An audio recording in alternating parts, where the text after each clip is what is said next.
Assalamualaikum warahmatullahi wabarakatuh.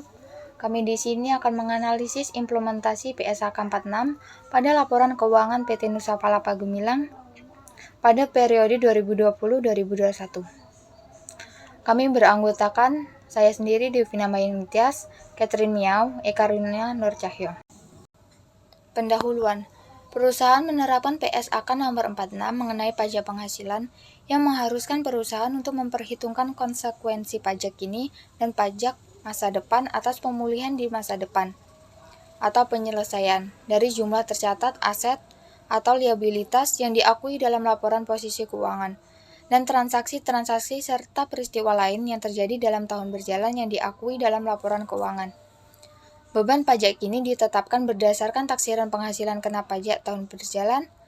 Presiden Republik Indonesia mengeluarkan peraturan pemerintah pengganti Undang-Undang Nomor 1 Tahun 2020 tentang kebijakan keuangan negara dan stabilitas sistem keuangan untuk penanganan pandemi COVID-19 atau dalam konteks menghadapi ancaman yang membahayakan perekonomian nasional atau stabilitas sistem keuangan.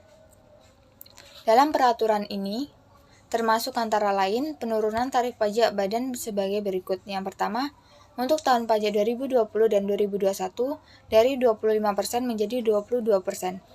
Mulai tahun pajak 2022 dari 22% menjadi 20% dan perusahaan terbuka dalam negeri yang memenuhi kriteria tambahan tertentu dapat memperoleh tarif pajak sebesar 3% lebih rendah dari tarif pajak yang disebutkan di atas. Selanjutnya ada hasil dan pembahasan. Pada tabel tersebut terdapat laporan laba rugi dan penghasilan komprehensif PT Nusa Palapa Gemilang. Pada tahun 2020, perusahaan mengakui beban pajak kini sebesar 2.127.230.255 rupiah dan beban pajak tangguhan sebesar 630.792.476 rupiah. Beban pajak kini perusahaan di tahun 2021 sebesar 1.408.341.530 rupiah dan beban pajak tangguhan sebesar 164.535.191 rupiah. Di tahun 2020, perusahaan memperoleh laba sebelum pajak penghasilan sebesar 6.850.318.281 rupiah. Selanjutnya, perusahaan memperoleh laba tahun berjalan sebesar 5.348.752.263 rupiah setelah dikurangkan dengan beban pajak penghasilan. Laba sebelum pajak penghasilan perusahaan sebesar 5.533.256.037 rupiah di tahun 2021. Setelah dikurangkan dengan beban pajak penghasilan, perusahaan memperoleh laba tahun berjalan sebesar 4.284.389.381 rupiah. Berdasarkan informasi tersebut, laba sebelum pajak penghasilan mengalami penurunan sebesar 1.317.062.244 rupiah. Selanjutnya, rekonsiliasi pajak penghasilan. Pada tahun 2021, beban pajak penghasilan konsolidasian yang diakui adalah sebesar 1.243.806.339 rupiah. Beban pajak ini terdiri dari beban pajak kini sebesar 1.408.341.530 rupiah dan manfaat pajak tangguhan sebesar 164.535.191 rupiah. Sementara itu, pada tahun 2020, beban pajak penghasilan mencapai 1.446.437.779 rupiah yang terdiri atas pajak kini sebesar 2.127.230.255 rupiah dan manfaat pajak tangguhan sebesar 6.430.437.476 rupiah. Beban pajak kini mengalami penurunan dari tahun 2020 ke tahun 2021 yang mencerminkan adanya penurunan laba kena pajak perusahaan. Sementara itu, adanya manfaat pajak tangguhan menunjukkan bahwa perusahaan telah mengakui aset pajak tangguhan atas beda temporer yang dapat dimanfaatkan di masa depan. Perhitungan beban pajak penghasilan perusahaan mengacu pada tarif pajak badan sesuai PPPU nomor 1 tahun 2020, yaitu sebesar 22% untuk tahun 2021 dan 2020. Perusahaan juga melakukan rekonsiliasi antara laba komersial dan laba kena pajak fiskal yang menunjukkan perbedaan tetap dan temporer. Rekonsiliasi ini menghasilkan taksiran laba kena pajak sebesar Rp6.401.552.412 di tahun 2021 dan Rp9.699.228.431 di tahun 2020 dengan estimasi pajak kini sesuai tarif yang berlaku. Selanjutnya, penerapan PSAK 46 tentang pajak tangguhan. Pada tahun 2021, saldo akhir aset pajak tangguhan meningkat menjadi Rp3.112.524.024 dari Rp2.946.561.564 di tahun 2020.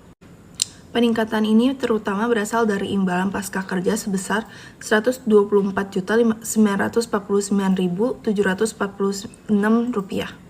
dan penyusutan aset tetap sebesar Rp39.685.445 yang diakui sebagai penyesuaian di laporan laba rugi, serta pengaruh dari penghasilan komprehensif lain sebesar Rp1.427.269. Perusahaan PT Nusa Palapa Gemilang Tbk mengakui aset pajak tangguhan sebesar Rp2.946.561.564 pada 31 Desember 2020 dan Rp3.112.524.024 pada 31 Desember 2021. Perhitungan aset pajak tangguhan ini sesuai dengan ketentuan standar PSAK 46. Perusahaan melakukan pengukuran aset pajak tangguhan dengan menggunakan tarif pajak yang berlaku saat beda temporer akan dibalik, yaitu sebesar 22%. Aset pajak tangguhan dicatat karena manajemen memiliki keyakinan bahwa laba kena pajak di masa depan cukup untuk merealisasikan manfaat pajak tersebut. Kesimpulan, berdasarkan laporan laba rugi dan informasi perpajakan PT Nusa Palapa Gemilang Tbk untuk tahun 2020 dan 2021 dapat disimpulkan bahwa perusahaan telah menerapkan PSAK 46 tentang pajak penghasilan secara konsisten dan sesuai dengan ketentuan perpajakan yang berlaku di Indonesia.